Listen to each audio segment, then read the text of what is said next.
The judge in the Oklahoma City bombing case is out. We'll have a late report on what that will mean for the trial. Also tonight, federal agents crack one of the largest credit card fraud operations in the country. The U.S. military lays out the danger facing Bosnia-bound troops, including landmines and hostile forces. And an enormous outpouring of emotion as President Clinton is welcomed to Dublin as a son of Ireland. This is the CBS Evening News with Dan Rather. Good evening. Dan is on assignment tonight. I'm John Roberts. A major victory tonight for Timothy McVeigh and Terry Nichols, the two men charged with the Oklahoma City bombing murders. The defense has succeeded in getting the judge thrown off the case. It's a late-breaking story, and correspondent Scott Pelley, who's been following the case for us, has the details now. Scott? John, a new judge will soon be appointed to hear the Oklahoma City bombing trial, and it now seems certain that the trial will move out of the small town of Lawton, Oklahoma, where it was scheduled to begin in mid-May. Judge Alley was kicked off the case by a federal appeals panel in Denver after a lengthy and vigorous battle by Judge Alley to stay on the case. Alley, a 63-year-old retired Army brigadier general, has always insisted that he could conduct the trial fairly, even though his chambers and much of the federal courthouse were damaged in the bombing. Alley was not at the courthouse at the time of the blast. Today, the Court of Appeals ruled that because of the damage and injuries at the courthouse just a block from the bomb site, quote, a reasonable person could not help but harbor doubts about the impartiality of Judge Alley. From the very beginning, defense attorneys have insisted Judge Alley was the wrong man for the job. I don't have faith in a notion that a judge whose chambers were destroyed, whose courtroom was heavily damaged, and there's $2 million worth of damage to his courthouse. No, I don't think that judge should sit in the case. The Court of Appeals will now select a new judge, and they will consider judges from outside the state of Oklahoma. John? Scott, where might the trial go? Would it stay in Oklahoma, or could it go outside? It could certainly go outside now, John, anywhere in the United States. The defense attorneys have asked for trial venues on the west and east coasts. Scott Pelley in Dallas. Thanks. Federal officials say they have cracked a huge credit card fraud operation. 17 people have been arrested so far. Warrants are out for 25 more. Correspondent Jerry Bowen reports Vietnamese immigrants with gambling debts allegedly were used to bilk banks and stores out of a fortune. It's a $100 million nationwide credit card scam run largely from here, say federal investigators, the Little Saigon section of Orange County, California. 2 Vietnamese rings busted so far, one operating from this storefront, the other out of a car. Together, said to be responsible for $40 million of the loss. We seized items ranging from washers and dryers to large screen TVs to jewelry, any number of things, casino chips, gaming chips from Las Vegas. Watches, artwork, gift certificates obtained in a scam that officials say took advantage of a federal law that gives card holders credit the moment their payment checks arrive, but long before they clear the banks. They would take, say, for instance, that $20,000 check and deposit it against your account and wipe out, let us say, the $500 credit that they had billed you for. That would leave you with a plus balance of $19,500. And when the bogus checks bounced and the banks demanded payment, the cardholders took advantage of another federal law and declared bankruptcy. Some of the suspects had run up debts of nearly $700,000. And we're hoping that this is going to send a message to the criminal element that the industry is not going to stand by idly and let this happen. What happened, say federal investigators, is that the accused figured bankruptcy protection meant protection from jail, and they figured wrong. Jerry Bowen, CBS News, Los Angeles. Still ahead on the CBS Evening News, on the scene in Bosnia, correspondent Bob Simon with the American in charge on the ground. Also ahead, a moon rock goes up for auction and the FBI walks off with it. And later, Eye on America, a player with a heart problem fighting for his hoop dream and the team that doesn't want him to die trying.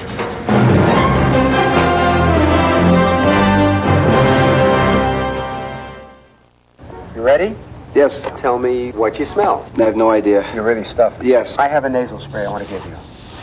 Now what do you smell? That's an orange. You got it. Curious about the product? Dristan. Dristan 12-hour nasal spray. Man, I can breathe. I'm 62. Can I still help prevent osteoporosis? It's never too late for Caltrate. Caltrate Plus has the extra calcium you need, plus 6 nutrients essential for healthy bones, whatever your age. It's never too late for Caltrate. Oh, well, I'm the kind of light for your holiday list. I'll help you in so many ways. I'd make the perfect gift, 'cause I'm the snake light from Black & Decker. I get around, around, around. I'm the snake light.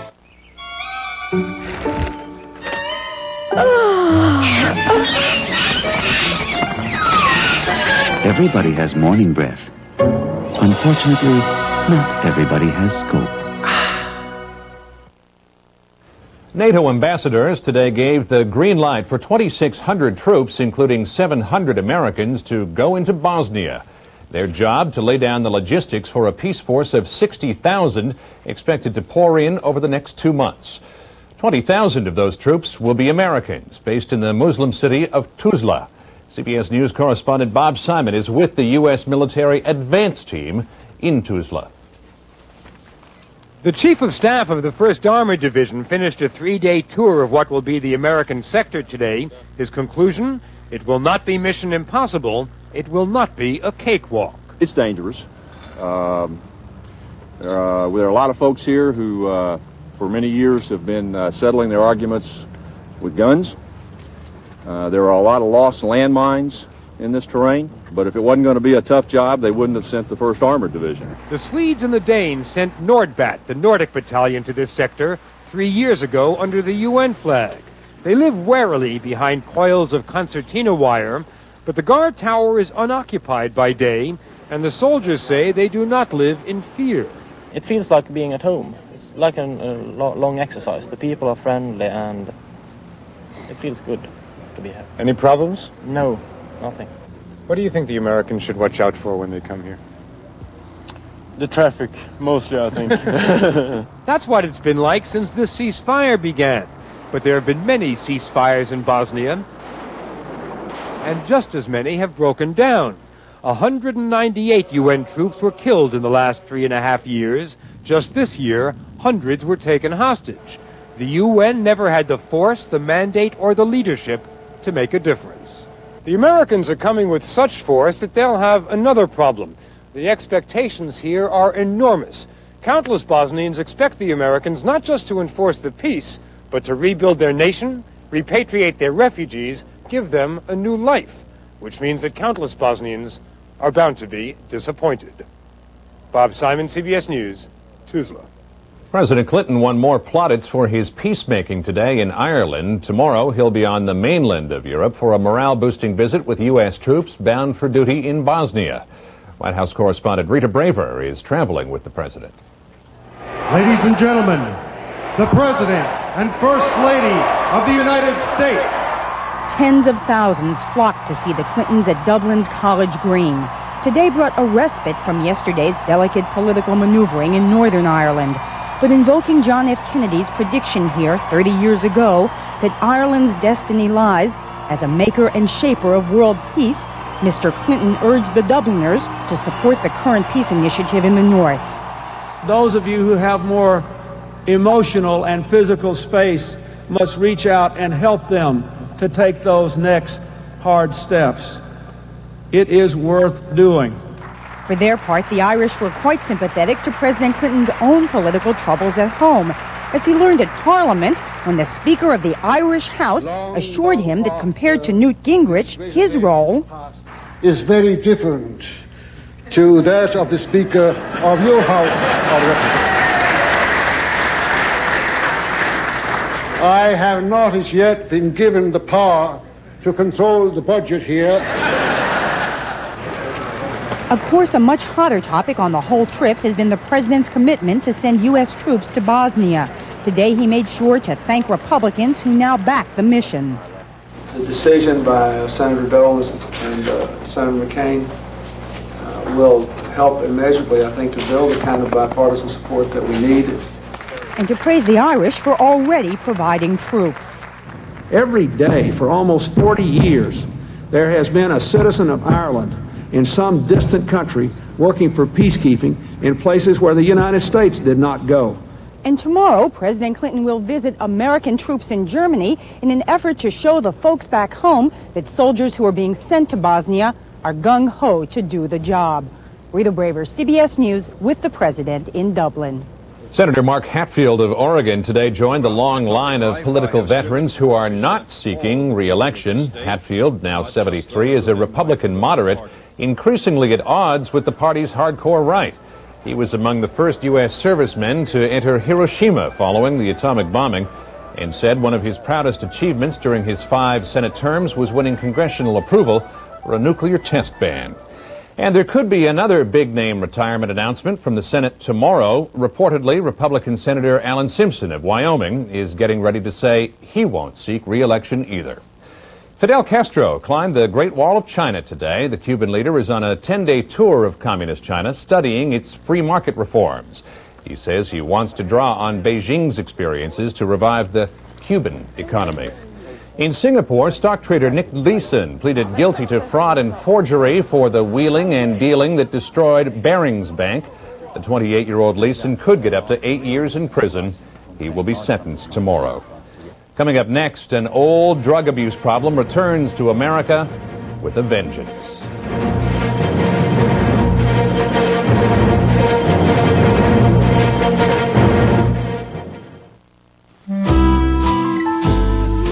It's a delightful surprise.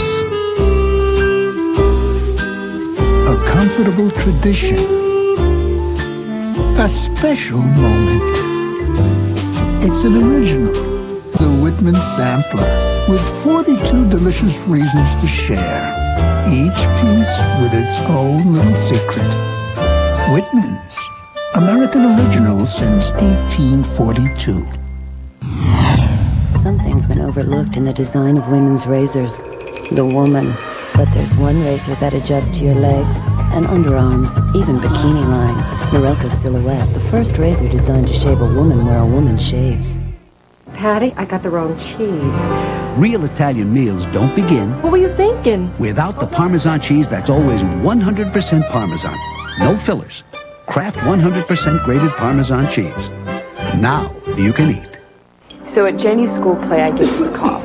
Somebody handed me these Robitussin cough drops. They worked right away, and I could feel those vapors. Robitussin took the spotlight off me and put it where it belonged. Robitussin cough drops from the cough experts. AARP and Centrum Silver salute John Whitaker. For helping others, John is honored with a Legacy Award by AARP and Centrum Silver. The Centrum specially formulated for your changing nutritional needs after 50. It's a great time to be silver. It's been a dark Russian secret, the deaths of the Romanovs. Now, get a rare glimpse into the private world of the last Tsar with Charles Osgood this Sunday morning. He faced down an American president and turned back an American troop ship, and all the while he was working for the CIA, and he brags about it. Sunday on 60 Minutes. A New York City auction house is stuck between a moon rock and a hard place tonight over its plans to sell one. All the moon rocks now on Earth, about 800 pounds worth, were ferried back from the lunar surface by American astronauts during NASA's pioneering Apollo missions.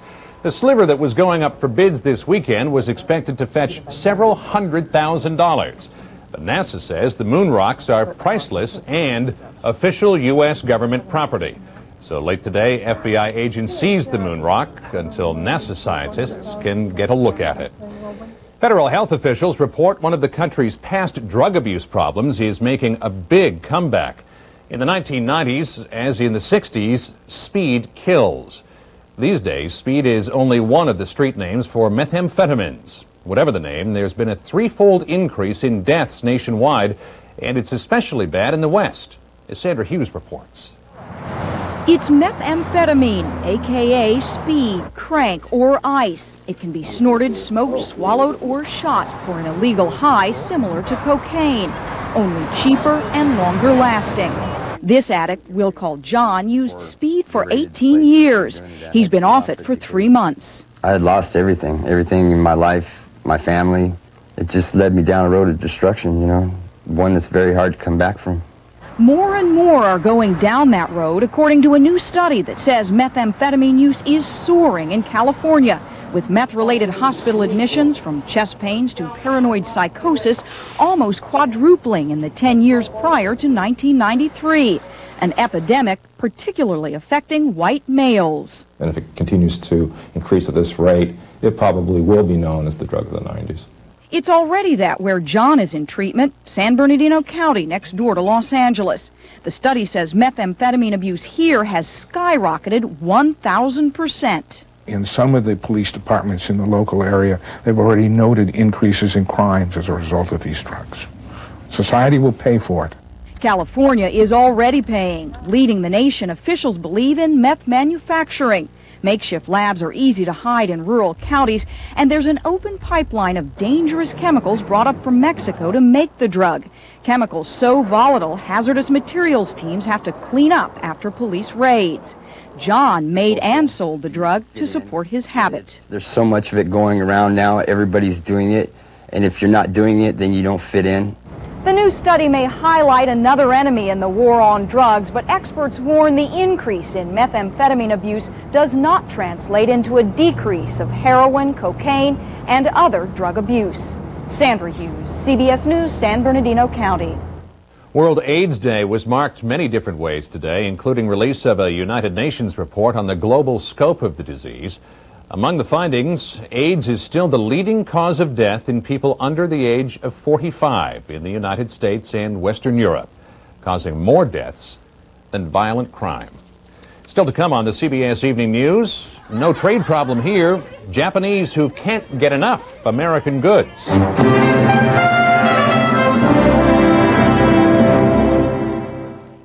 Denture wearers don't let anything keep you from getting close.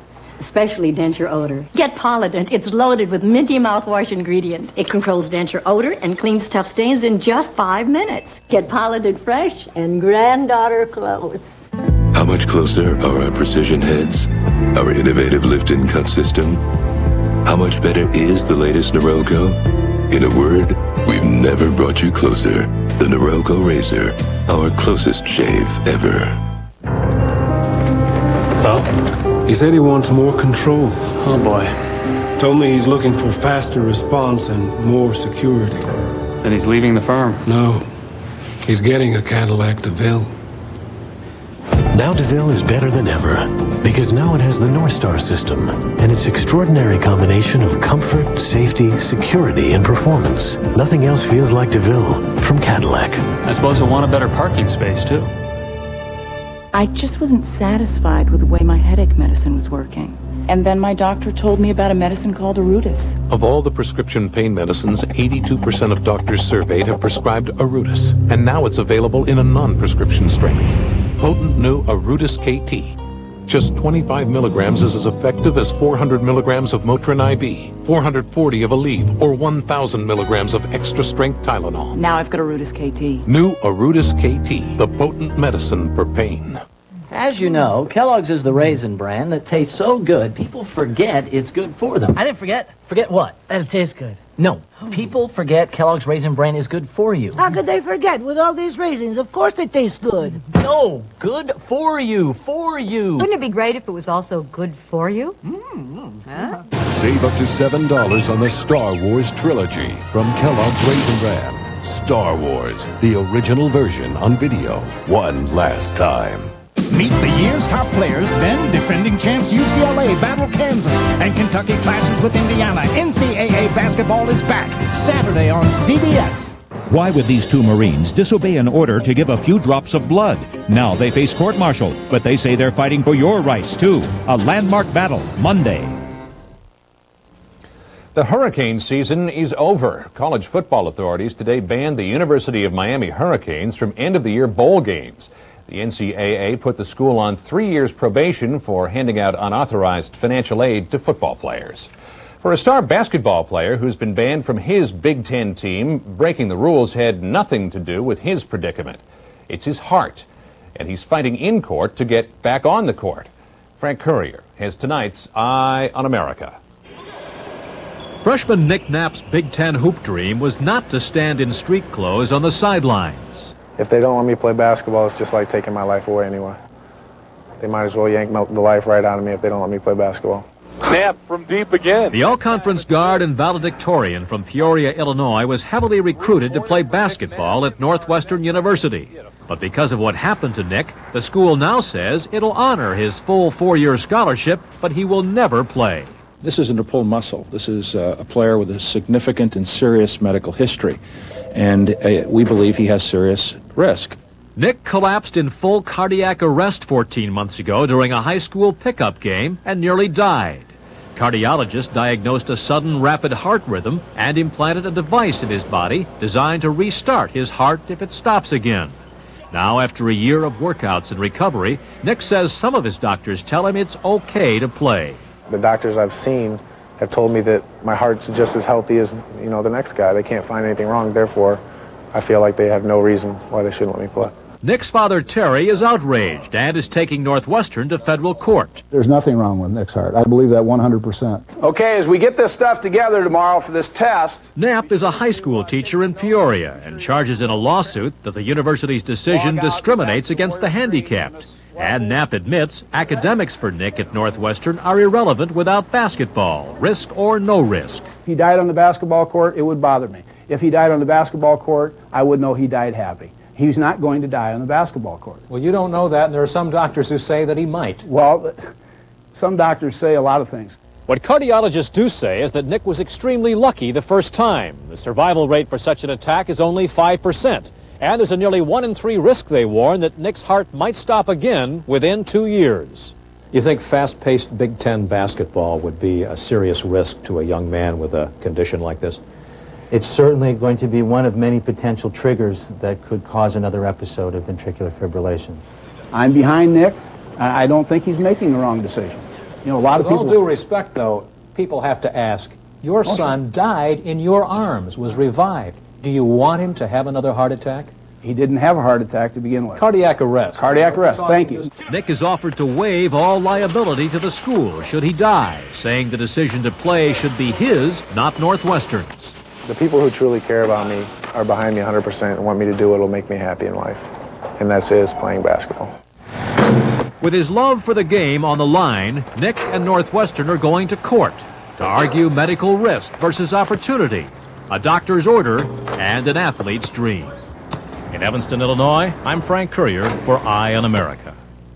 Caller ID went national today. In most of the country, the system that lets people know who's phoning them now works for long distance as well as local calls. The caller ID box will display both the area code and the phone number.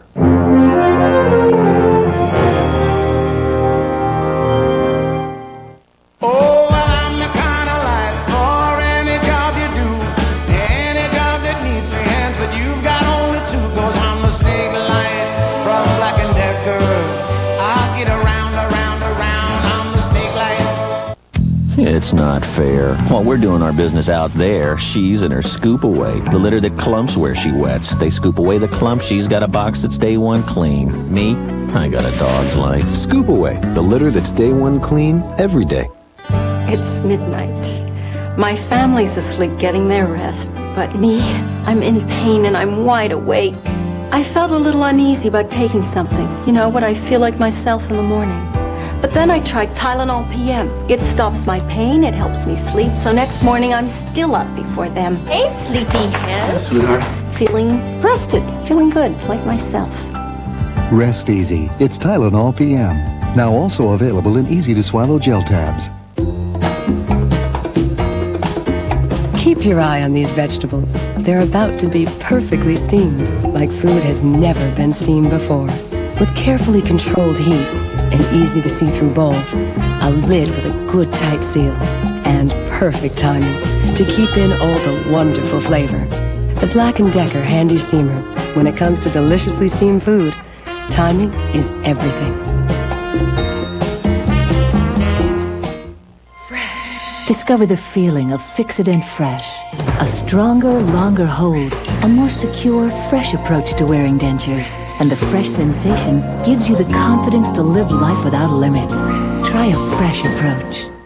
It's a new pill to fight gas. It's fast. It's concentrated. It's powerful. It's a new soft gel.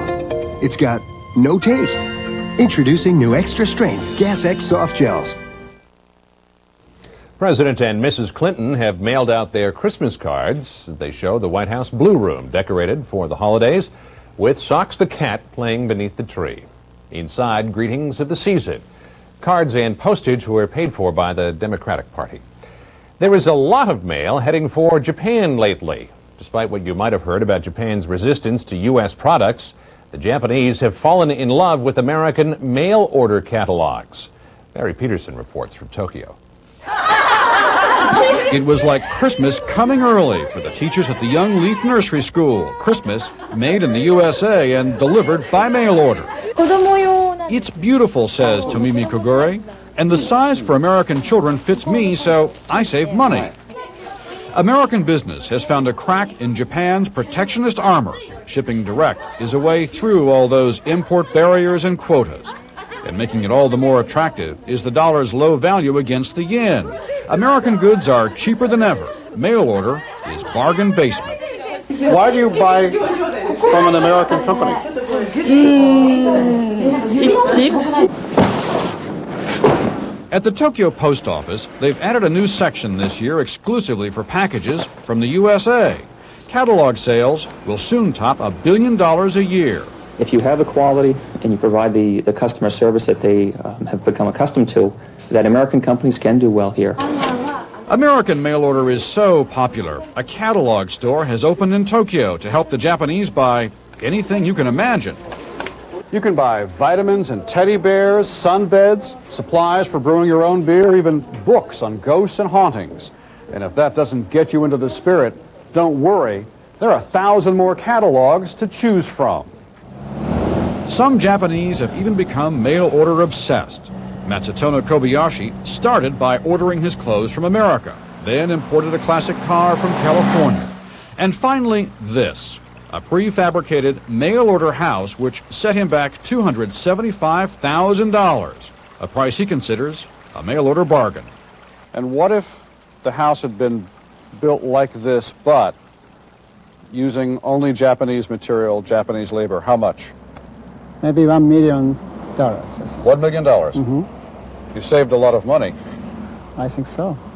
After picking out his house from this catalog, he picked out the furniture. From chairs to chandeliers, from KitchenAid to kitchen sink, it's all made in the USA. To him, it wasn't just price, it was also the quality. Japan is looking good, but all fake. It looks like...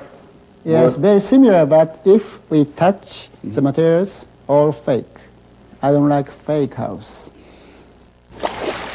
And that same high quality is giving Japan's great outdoors a made-in-America look. American products are now the #1 favorite of Japanese campers. The mail-order boom is starting to put a dent in the $66 billion trade deficit with Japan, as American companies learn that mail-order selling is making the rough waters of Japanese trade a lot smoother sailing. Barry Peterson, CBS News, Tokyo. And that's the CBS Evening News. Bob Schieffer will be here tomorrow. I'll see you again on Sunday.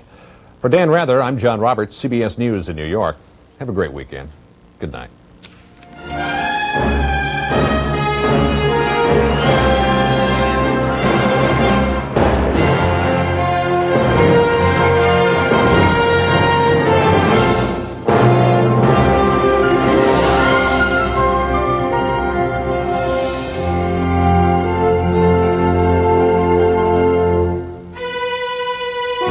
CBS News. Have you seen your country today?